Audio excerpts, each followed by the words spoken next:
Donato's is legendary for putting so much on their pizzas, but just listen to what they're taking off. Right now, buy any large pizza and add a large one-topping pizza for half off. Use promo code HALF. Donato's, gotta love more. The Sports Desk at the Columbus Dispatch presents the BuckeyeXtra Basketball Podcast. With your host, Ohio State basketball beat writer Adam Jardy. Brady Batiste, give me the rock. Here it goes.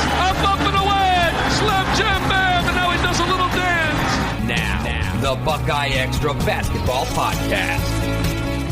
Hello, everyone. This is Adam Jardy from the Columbus Dispatch. Today is Monday, March 30th, 2026. It's my official duty to welcome you to end episode 548 of the BuckeyeXtra Men's Basketball Podcast. Welcome to Jubilation City. Welcome to spring break, y'all. I got my kids home with me. They're upstairs. I am in the Jardy basement here on a Monday morning, bringing you the first podcast of the week. Probably won't be the last, but we did get what is expected to be the most significant departure news for the Ohio State men's basketball roster dropped on Sunday, early during that Michigan bludgeoning in the Elite Eight.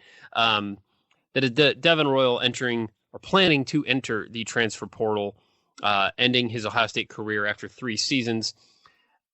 Technically, the transfer portal doesn't open until April 7th, day after the national championship game.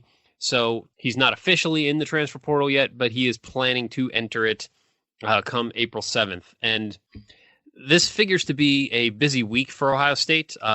Last week was spent, starting the offseason process, and as I outlined in the last podcast, like having conversations with people and starting to talk numbers and figures and the financials and all that stuff, roles for next year, figuring out who wants to return, who makes sense to return, all those things. So that was a process last week, I should say.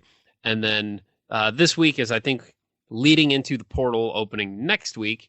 This is likely when we're going to start getting a wave of announcements, players coming, players going. But I won't do a podcast after every single one, but there will be, I would expect, two big names announcing their returns to Ohio State. Could that happen this week? Certainly. I wouldn't be surprised if it does.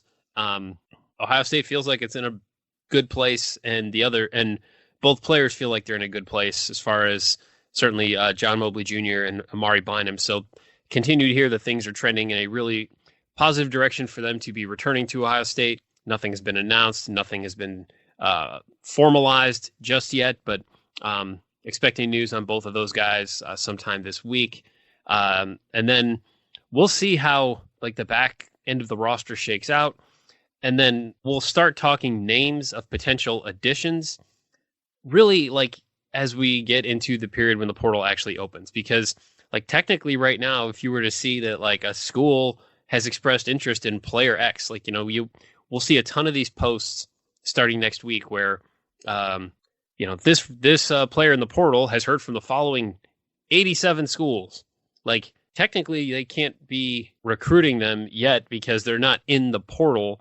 So it's a matter of semantics, and it is what it is. But that stuff will all pick up here next week. Right now, it's still just going to be movement outward before we really start to hear much about movement inward as far as rosters go. So I got a couple of thoughts on the Devin Royal decision. We'll get into that all here in just a second. Before we do, I want to remind you that you can subscribe to the podcast on Apple, Spotify, YouTube, wherever you enjoy your favorite podcasts. If you subscribe, you'll automatically get the newest ones just as soon as our man Patrick Flaherty, the Podfather, can grab them and publish them for us. While you're subscribing or downloading, please leave a review, please click 5 stars, and please consider telling a friend. Thanks everyone who's taking the time to do all those things. Great time of year to be following along. Like I said, there's going to be a lot of podcasts here these next couple of weeks. There's going to be plenty of things to talk about. Donato's is legendary for putting so many toppings on their pizzas, but just wait till you hear what they're taking off. For a very limited time, when you buy any large Donato's pizza, you can add a large one-topping pizza for 50% off. That's right, half off. You order using promo code HALF. Order your favorite large Donato's pizza and add a large one-topping pizza for half off today. Donato's, gotta love more. I should also mention before we get into Devin Royal that I want to shout out our leaders in the Beat the Beat Writer Bracket Challenge. I've mentioned on here that I messed this up this year a bit, and at the where we run the bracket challenge every year, it just rolls over to the next year, and I've like created new new pools each year and needlessly complicated things. And so there are two separate concurrent brackets running right now. There's the Beat the Beat Writer one, which is the one I want to be the primary one that I won't mess with going forward. And there's also one that says Beat the Beat Writer 2025. So that is last year. That's if you were in last year's bracket and you just automatically rolled over to this year's one, you're in that one, which is technically not the right one. It's needlessly confusing. I apologize. I was about, I don't know, an hour into the post game from Ohio State TCU, and I realized that there were two different bracket challenges going. And that's on me. I tapped my chest. My bad. So in the one, I'm going to count both of them. In the one, Kevin Maloney is in first place. He has 100 points right now, and he has Illinois winning the whole thing. In the other one, Caleb Artle is leading. He has 96 points, and he has Duke winning. I still can't really talk about how that game ended, but since I'm dumb, the winners of both bracket challenges will be invited to join the podcast because that only seems fair. Like, that's on me that I'm an idiot and I inadvertently created two different ones. I got to get better at this stuff. I will be better next year. I promise you that. If you merge the two, I am tied for 68th, which all things considered seems not bad given my track record. But good luck to Kevin, good luck to Caleb, and good luck to everyone else. A lot of people had Duke winning it, and not a lot of people have like UConn or Arizona. So we'll see how this shakes out here this week. All right, so the Devin Royal news. So from a black and white standpoint, this is the biggest transfer portal loss that Ohio State has had. Certainly when Roddy Gale left and when Felix Okpara left, both of those were significant in their own right. And I would put them as like 1A and 1B coming into this year. But Devin is more productive over the course of his career. Well, as I say that, I forgot to look up Roddy Gale's sophomore stats. Okay, so Roddy Gale as a sophomore at Ohio State, 13.5 points, 4.6 rebounds, 3.1 assists. Okay, so Roddy was probably, that's probably the best comp. So Devin Royal as a junior at Ohio State, 13.7 points, 5.7 rebounds, 1.6 assists per game. Started all 32 games that he played in this season. So this is on par with that. And certainly this is a player whose production has been counted on throughout the course of the last two seasons. And there's a couple layers to this. And I think probably the first thing to talk about here is that this wasn't unexpected. This wasn't something that on Sunday morning or Sunday afternoon that like the Ohio State side of things was scrambling, or now it's suddenly, well, what do we do next? Like this had been, there was talk that this was where this was trending for at least a month. I started hearing word about it in mid to late February. So this isn't something that caught anybody off guard. I felt as this season went on, this doesn't necessarily mean anything, but this is just like the perspective that I can share. When we would talk to Devin, he was fine. He's never been the most loquacious interviewer. He has interesting things to say.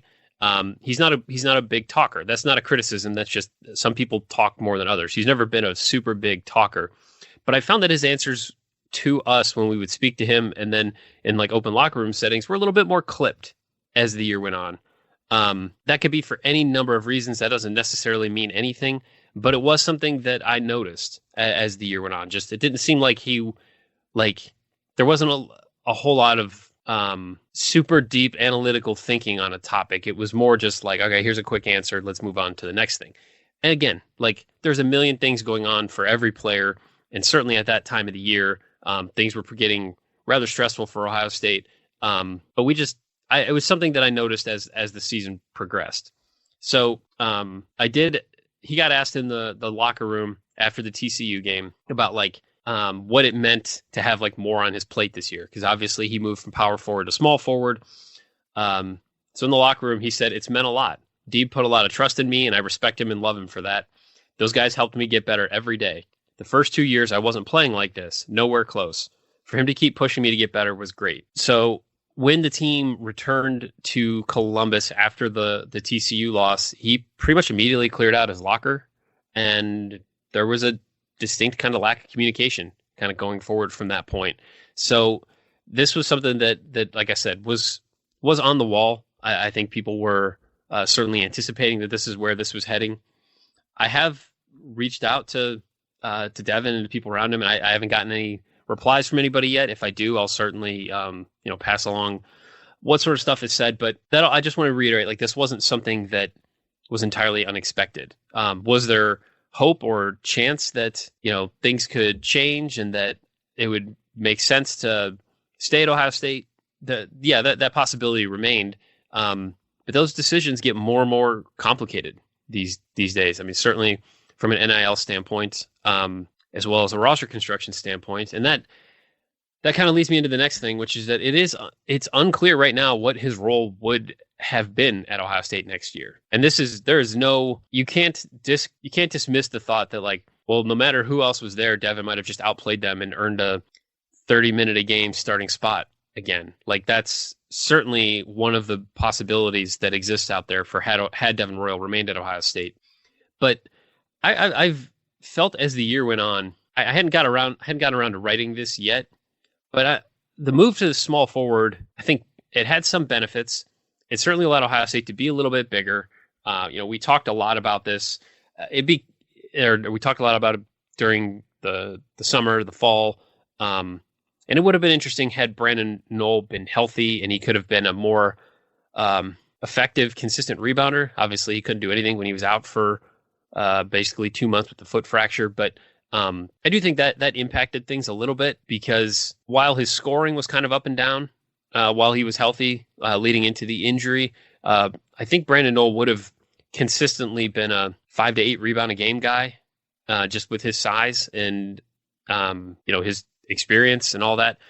So I do think that has a bit of an impact here, because that instead of playing next to a sixth-year guy who you could count on to maybe handle some of the rebounding down low, he was playing with Amari Bynum, who figured it out more as the year went on. But that was a challenge for Devin. That was a different scenario than I think was truly expected for the bulk of the season. So I am curious what the school that ultimately signs him will view him as next season.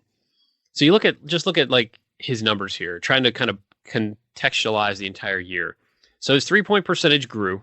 It was 27.6% last year. He was 16 of 38. So this year he was 31 for 98. So that was 31.6%. He was 3 of 20 as a freshman. So this was statistically his best 3-point shooting season. That did allow Ohio State at times to stretch the floor a bit. We did see improvement there. I felt like it waned a bit as the season went on. As I pull up his game by game here at KenPom. So he was 4 of 7 from 3 in the win against Wisconsin.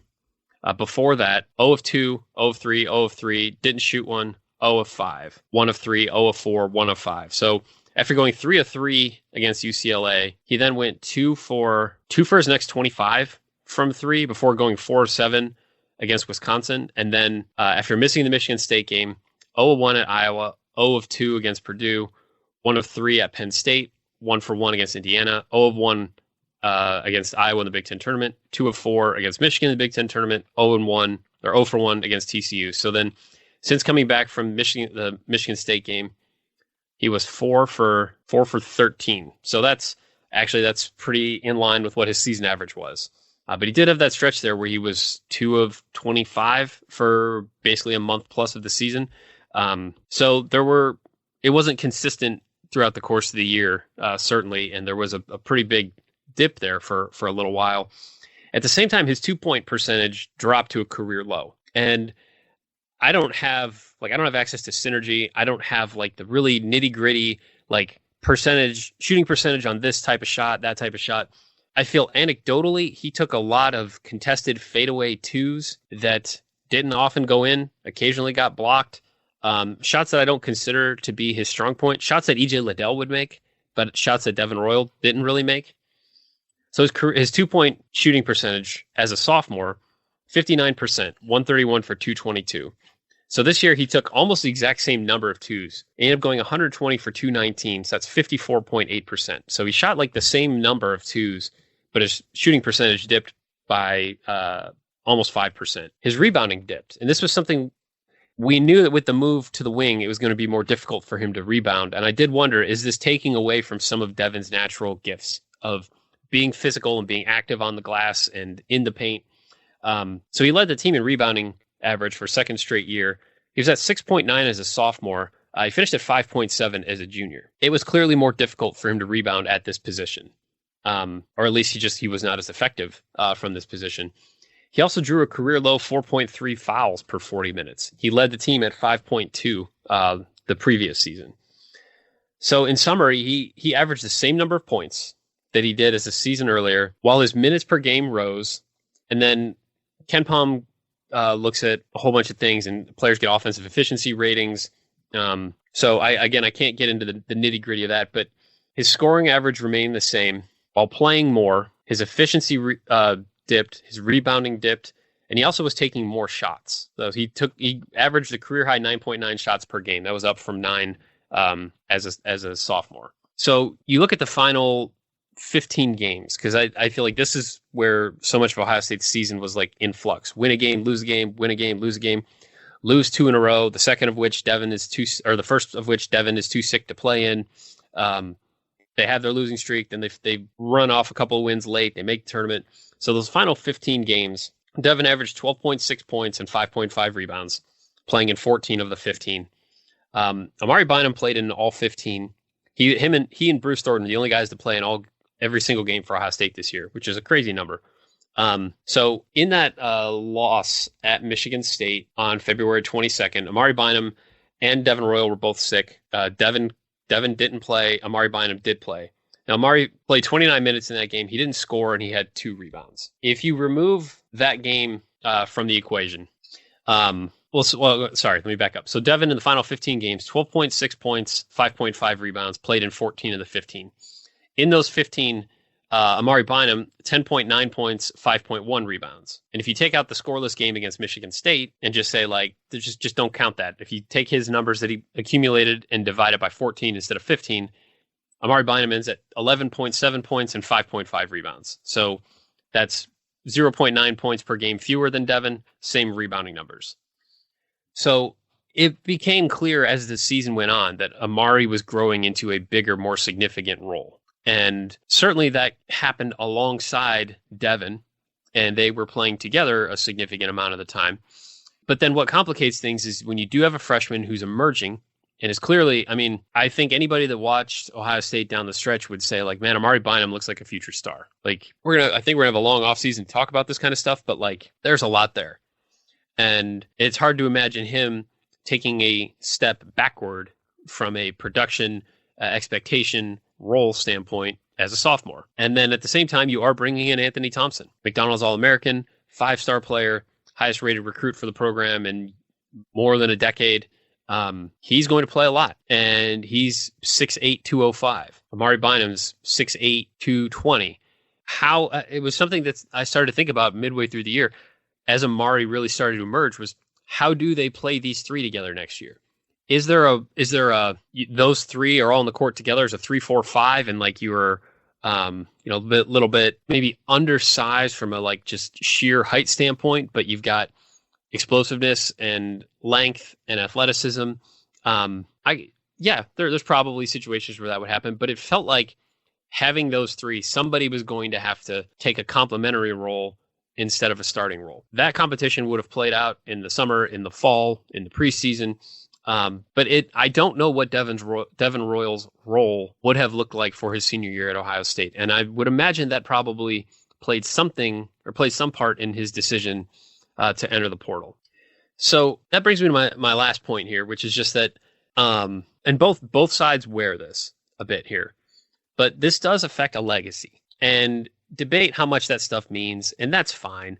And I'm not like clutching my pearls here and crying for how things like, I think it's just a matter of fact. Like, we spent a lot of time this past year talking about how Bruce Thornton was a unicorn, how guys don't stay at schools for 4 years anymore, and guys certainly don't stay and become all-time leading scorers at programs anymore, and loyalty. And we talked about this a lot in the last year. And this was an opportunity for Devin to add his name to that. Like there's certainly something to be said for local kid, state champion, grew up in the suburbs, does the back to school backpack giveaways for kids in the Pickerington elementary school system, is very genuine with that stuff. I've enjoyed both years going watching him play with kids and do all that. Like was really involved, volunteering in the elementary school, when he was in high school. Like he's got a lot of deep ties to Central Ohio. This is home for him. And now he'll be somewhere else as a senior. Like that's a thing. And it's not the end of the world. And we don't know if School X might pay him 3 times what Ohio State was going to pay him. Or maybe he wants a change of scenery. Like, I mean, God knows we're all entitled to those kinds of things. But it is interesting to think about like the discourse around Bruce Thornton deciding to be at Ohio State for 4 years and what that meant. And now Devin, after 3 years, is going to go play somewhere else. That changes a legacy. That changes, like, do you come back and get honored on the scoreboard at halftime? Like that changes going forward. And that is part of this, maybe not to the extent that it was 10 years ago. And, everyone's got to make the right decision for themselves, but that there's an impact there. And I feel like that's at least worth noting in all of this, that he will play somewhere else as a senior. So last thing to throw on your radar here real quickly is that, I mentioned Anthony Thompson. So he will be playing here in the McDonald's All-American game on Tuesday night. So that game's, it'll be at 9 p.m. Eastern. It's on ESPN. The boys game's at 9, the girls game's at 7. Anthony was mentioned in an ESPN preview written by Paul Biancardi, where he wrote about 5 individual matchups to watch. And he cited Anthony Thompson against Christian Collins, who is a 6'8", 200-pound power forward from LA who's committed to USC. ESPN ranks him as the number 5 overall player in the 2026 class. And ESPN has Anthony Thompson as the number 11 overall player in the class. Also, again, 5-star player. 6'8", 200 pounds. They list him as a small forward. So here's what they say about the matchup. They say that with his explosive play above the rim, switchability on defense, and burst in the open court, Christian Collins is a true mismatch offensively. Defensively, he uses his 7'1" wingspan to cover ground and guard multiple defenders. Don't be surprised when he takes a rebound coast to coast with a highlight finish. So now it says, what does Thompson bring? Thompson is a skilled lefty forward with a high-level shooting touch across all levels. He knows how to use his 7'4" wingspan to block shots. Whether it's from the elbow, mid-post, or down on the block, he's one of the game's best shooters and a true floor spacer who can extend beyond the three-point line, even in transition. And it says, what we're watching. This is a battle of 5-stars with enormous wingspans but contrasting styles. Thompson's shooting accuracy and feathery touch present problems, while Collins is more of an athletic scorer and defender who will relish the defensive opportunity to take on Thompson. Thompson has a major opportunity to prove he can step up defensively and combat Collins' smart, aggressive drive game. So something to keep in mind. I'll be watching that game. We'll have more to talk about, certainly, coming out of that as well. So that's going to wrap this one up here. Like I said, there will be more this week. I don't feel like I need to go crazy long. For all I know, I'll be talking to you again in 24 hours. But stay tuned. There's going to be, I would imagine, like I said, more player announcements from the current roster as we move deeper and deeper into this week. I'd encourage you to go pick up the new Courtney Barnett album. I've given it, I picked it up on Friday, listened to it 2 or 3 times through, and it's one of my favorite things that she's done. I'm a big fan of hers anyway, but there's some really good stuff on it. I don't have like a super in-depth, detailed review for you just yet, but I am really digging it. So I would encourage you to go check that out. Courtney Barnett is awesome, and I'm excited to spend a little bit more time with that record. It's the off season, such as it is, and we'll have more time to talk music as we move through this. So as always, you can send along your questions, your comments, your love notes, your hate mail, and otherwise constructive criticism to me at Adam Jardy on Twitter or ajardydispatch.com. Thank you again for listening. Thanks to Patrick Flaherty, the Podfather, for publishing this. I'll be back with you soon. Until then, I'm going to go upstairs to check on the kids. But until we speak again, be kind, take care, and we'll talk soon. Donato's is legendary for putting so much on their pizzas, but just listen to what they're taking off. Right now, buy any large pizza and add a large one-topping pizza for half off. Use promo code HALF. Donato's, gotta love more. Be sure and subscribe to the Buckeye Extra podcast in the iTunes Store, the Google Play Store, or on Stitcher.